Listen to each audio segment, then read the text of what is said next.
שלום לכולם.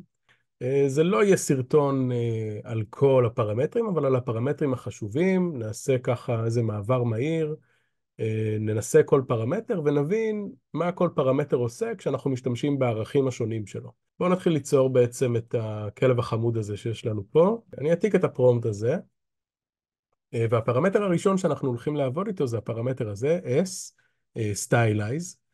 זה בעצם פרמטר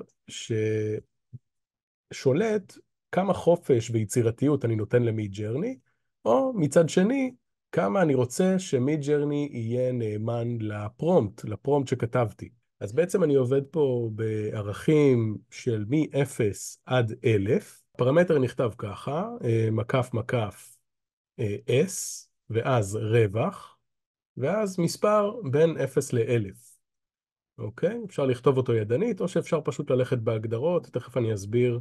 אבל כרגע בואו נעבוד ידנית. יש לנו פה prompt, 3D animated, close-up, bulldog eating chicken in a kitchen, Pixar style, morning light. אוקיי, זה הפרומפט שלנו.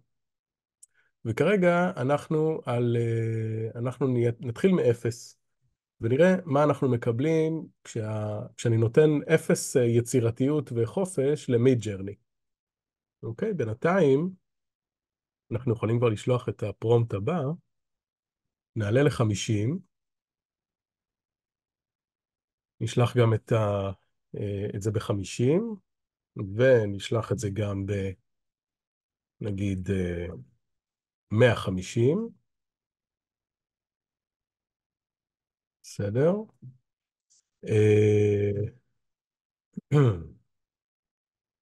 נעלה עוד אחד, תכף נראה את כל התוצאות ונשווה ביניהם.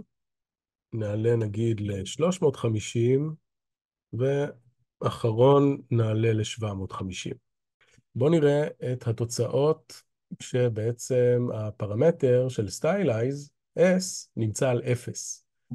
אז כאן אנחנו יכולים לראות את הכלב שלנו, נמצא על הרצפה, קצת מעוות כאן, יש לו איזשהו מזלג שתקוע, כאן יש משהו שאוכל אותו מתוך הצלחת. אוקיי, תוצאות שהן ככה ככה. בואו נעבור ל-50. אוקיי, ב-50 הדברים קצת מתחילים להסתדר. נתתי קצת חופש וקצת יצירתיות למידג'רני, אבל עדיין הוא נשאר מאוד נאמן לפרומפט שלי. 3D animated, close-up, bulldog eating chicken in a kitchen, Pixar style, morning light, הכל פה יושב יפה מאוד בסך הכל. אני לרוב עובד על סטיילייז נמוך, אבל כל אחד ומה שמתאים למשימה שלו ולמה שהוא צריך. לפעמים גם כדאי לבדוק את אותו פרומפט בדיוק, מה קורה בסטיילייז גבוה.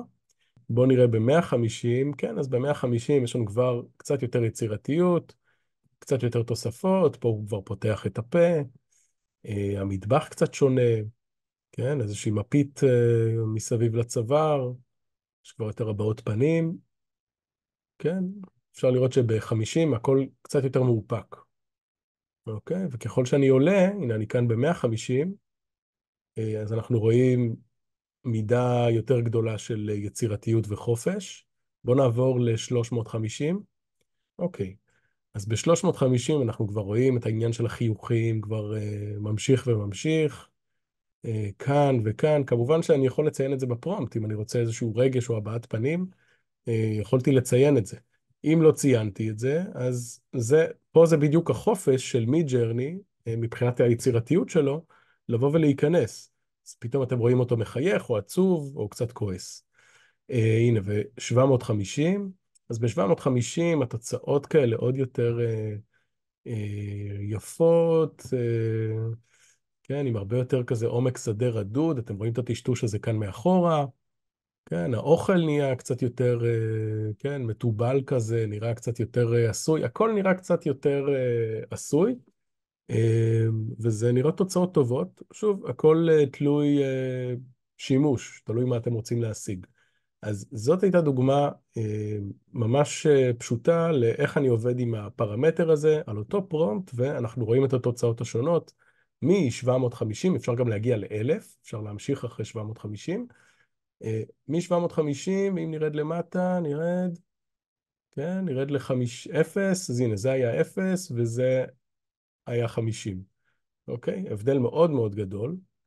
אוקיי? אנחנו כרגע נשאר, כברירת מחדל, אנחנו נשאר עם פרמטר סטיילייז 50, אבל אנחנו בעצם נעבור לפרמטר הבא, מקף מקף, AR, 16.9. מה זה בעצם? AR זה aspect ratio, זאת אומרת, אני רוצה איזשהו יחס של רוחב וגובה, אוקיי? אז זה הרוחב, זה ה-width, וזה ה-height, אוקיי? אז בעצם היחס פה הוא 16.9, קצת כמו שאנחנו מכירים בקולנוע, בטלוויזיות, מסכי מחשב, אוקיי? אם הייתי רוצה שזה יהיה מותאם לסמארטפון, אז הייתי הופך את זה, אוקיי? הייתי עושה 9, 16, אוקיי? וזה כבר יהיה מותאם בעצם לסמארטפון.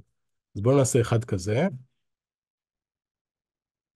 ונעשה לנו אחד לרוחב. נהפוך פה את המספרים, אמרנו זה הרוחב, אז 16, 9.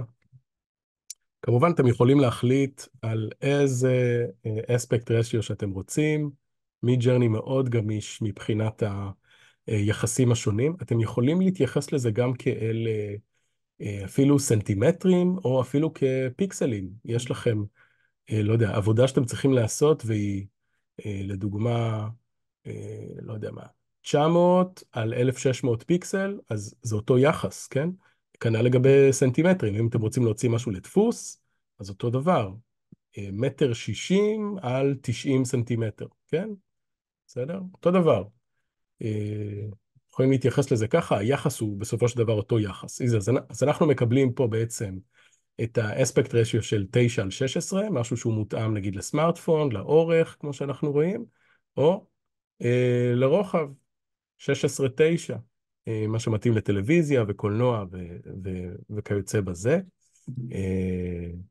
אז מאוד יפה לראות את זה. שימו לב שאחת התוצאות פה היא לא בולדוג, וזה קשור בעצם לסטיילייז, שאומנם הוא נמוך, אבל עדיין יש לו איזושהי מידה מסוימת של יצירתיות. בגלל זה אני מאוד ממליץ בעצם להבין את העיקרון של הפרמטרים האלו ולשחק איתם. אוקיי, אז הפרמטר הבא זה הפרמטר שנקרא no. זאת אומרת, משהו נגטיבי. אם אנחנו לא רוצים שיופיע משהו, אז אנחנו צריכים לבקש. אז בואו נכתוב את אותו פרומפט, אוקיי? ונכתוב מקף מקף, no, רווח, ונגיד שאני לא רוצה חלון. אני לא רוצה חלון ברקע. שימו לב שיש חלון ברקע, אני לא רוצה חלון. ואני כבר רואה שאנחנו מקבלים חלונות. אז יכול להיות שבגלל שאני מבקש פה בפרומפט, אוקיי, וצריך להבין קצת לעומק את הדברים, יכול בגלל שאני מבקש morning light, והאור מגיע מחלון, מהחוץ אל הפנים, יכול להיות שזאת הסיבה שמידג'רני מתעקש להשאיר לי פה את החלון, אוקיי? לפעמים גם צריך להבין את המשמעות של הדברים של הדברים שאותם אנחנו כותבים. לכן בואו ננסה רק כדי להמחיש את העניין הזה של הפרמטר של no, בואו ננסה אולי לכתוב משהו אחר. כן, bulldog eating chicken on a kitchen floor, כן, on a kitchen floor.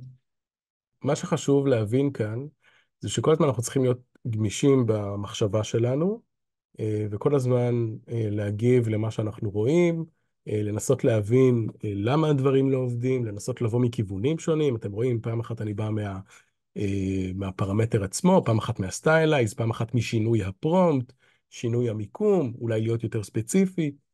ככה בעצם כל הזמן נעשית העבודה הזאת. אוקיי, אז אתם יכולים לראות כאן בעצם את התוצאה שקיבלנו. הפעם בעצם עשינו שינוי גישה וקצת שינינו את הפרומפט שלנו. ושימו לב שכאשר שינינו טיפה את הגישה, אז אנחנו מצליחים להימנע למשל מהצלחת שרצינו בפרמטר הנגטיבי, במקף מקף no, וב-3 מ-4 הצלחנו, שזה 3 מ-4 זה כבר יותר טוב מ-1 או 2. אז למעשה יש מגוון של שיטות איך להימנע ממשהו מסוים שאנחנו לא רוצים שיהיה לנו בתוך הפריים. ובעצם עכשיו בואו נתקדם לפרמטר הבא, שהפרמטר הבא נקרא כאוס. בואו נעתיק את הפרומפט הזה ונמשיך מכאן. אוקיי? אז אנחנו יכולים לכתוב בעצם מקף C רווח, אוקיי? בין 0 ל-100, אני יכול לכתוב את הפרמטר של הכאוס. עכשיו, מה זה כאוס? זה בעצם פרמטר שעוסק בגיוון בין ארבעת התוצאות שכל פעם אני מקבל. שימו לב שהתוצאות האלה הן קצת דומות אחת לשנייה, ואם אני רוצה לשלוט במגוון ביניהן, אז אני יכול לעשות את זה עם הפרמטר של C, כאוס. באתר החדש של מידג'רני זה נקרא variety, כלומר מגוון. אז בואו נחליט שאני רושם פה 10, ונראה מה התוצאה שאני אקבל. אוקיי, אז אנחנו עכשיו בפרמטר C, תכף נראה מה התוצאה. בגדול אני לא ממליץ להגיע ל-100, אין צורך, אפילו לא ל-50 במרבית המקרים. 10 זה מספיק טוב בשביל לקבל שינוי זווית, אתם רואים, יש פה קצת יותר שינוי זווית, וככל שאנחנו עולים עם זה יותר, אנחנו נקבל את זה קצת שונה. שימו לב שפה למשל המגוון היה, אוקיי, אז הכלב תמיד מהצד, אוקיי, כי לא ציינתי אחרת בתוך הפרומפט, אז המגוון פה היה, כן, די קטן, זאת אומרת, יחסית מאוד אחיד. וכאן אני כבר ב-10, אני מתחיל לראות איזשהו שינוי ברמת התוצאה, אולי בצבעוניות גם, אבל גם הזווית, אוקיי? אז זה למשל הפרמטר של כאוס, בעצם יוצר לנו מגוון בין ארבעת התוצאות שלנו. הפרמטר הבא הוא פרמטר נחמד,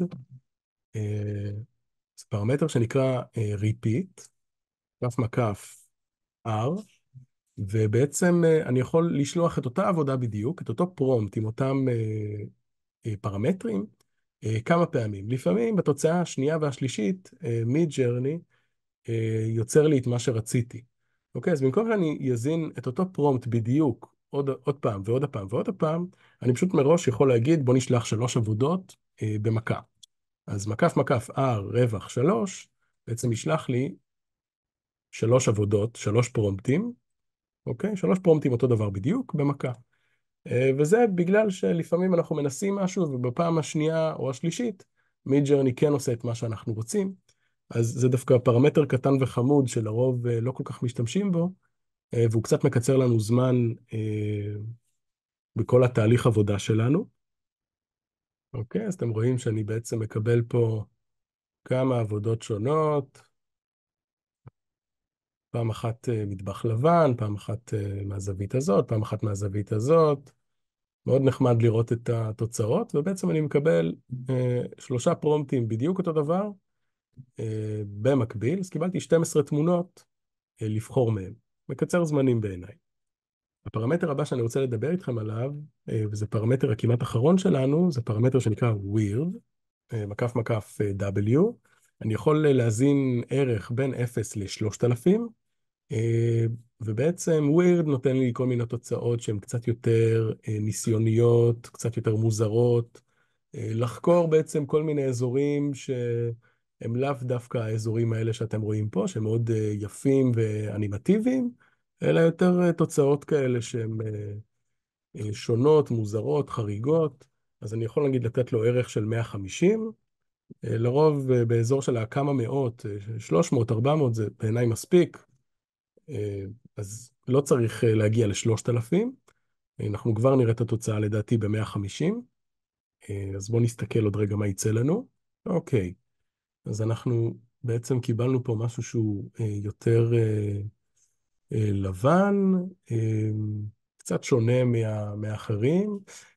זה מאוד מעניין מה שקרה פה, השילוב בין הפרמטרים. לא תמיד אנחנו משתמש בכל הפרמטרים, אבל מאוד יפה לראות את התוצאות כאן.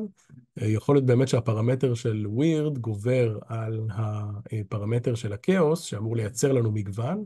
זאת אומרת, אנחנו בכל התוצאות רואים פה איזשהו מטבח לבן, עדיין התוצאות שונות אחת מהשנייה, בזוויות ובתאורה ובמה שקורה פה בעצם בפריים, אבל מאוד מעניין גם הבולדוג הזה עם הקרניים, מעניין בסך הכל, פעם אחת הוא ישן, פעם אחת זה. אני לא, חייב להגיד שאני לא כל כך משתמש בפרמטר הזה, אבל אתם מוזמנים לנסות ולייצר דברים מוזרים. אוקיי, אז פרמטר אחרון שאני רוצה לדבר עליו זה הפרמטר שנקרא tile. תכף נראה אותו. זה בעצם פרמטר שמייצר לי איזשהו אריח שחוזר על עצמו וניתן לשכפל אותו אינסוף פעמים. אז למשל אני אכתוב 2D icon, bulldog, eating chicken, נכתוב שאני רוצה pattern, אני רוצה tile, אוקיי, זה האריח שלי. נגיד שאני אשאר בסטיילייז נמוך בשלב הזה, חשוב מאוד רווחים. אוקיי, בואו נראה מה אנחנו נקבל. אוקיי, אז מה שיצא לנו כאן זה בעצם איזשהו אריח, שימו לב שהוא חוזר על עצמו, אתם רואים הכלב נחתך פה, אוקיי, וההמשך שלו נמצא כאן, זאת אומרת אם אני אחבר את האריח הזה, אני יכול לחבר אותו, אתם רואים הרגליים זה כאן, זה בעצם הרגליים של הכלב התחתון, אה, כנ"ל גם כאן, מאוד נחמד, איך שזה מתחבר, סופר שימושי לכל מיני עבודות גרפיות כאלה ואחרות.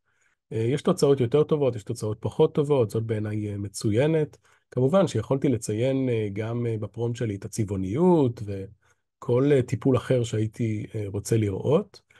אז נגיד למשל אני אבחר את זה, הנה, ובעצם את התוצאה הזאת אני יכול, כן, ללחוץ ולהוריד למחשב ולעבוד איתה. אז למעשה אלו היו הפרמטרים השונים של מידג'רני.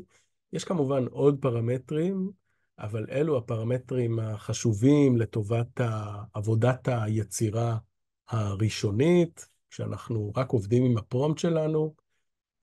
אני ממליץ לכם באמת לנסות כל מיני פרמטרים שונים, מספרים שונים, ערכים שונים, במטרה לקבל את התוצאה שאתם רוצים. כמובן, מתוך מקום של הבנת העקרונות השונים ולקבל את התוצאות המדויקות שאתם רוצים לטובת העבודה שלכם. אז מקווה שזה היה לכם מאוד מועיל, ונתראה בפעם הבאה.